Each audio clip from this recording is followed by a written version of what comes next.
travaille à partir d'un trio de personnages féminins qui sont toutes aux prises avec des enjeux de quête identitaire, de quête de sens, de soif d'absolu et de de sentiments de révolte ou de rébellion, de colère qu'ils ont du mal à exorciser.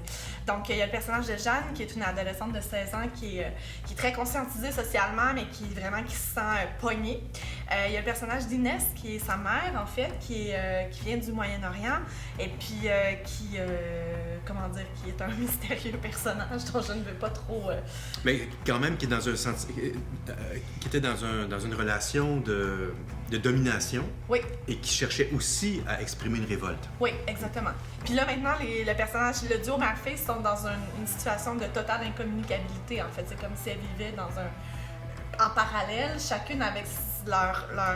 Ben, c'est ça que je trouve riche, parce que c'est et en parallèle et en miroir. Et en miroir, oui. Donc, en même temps, il y a comme tout un côté, je dirais, freudien, où est-ce que tu vois tellement l'autre que tu le refuses, dans des situations, dans des contextes socio-politiques tellement différents, que les gestes sont différents, mais que la bombe intérieure est commune chez les deux. Donc, ce duo mère-fille-là et le personnage d'Antigone,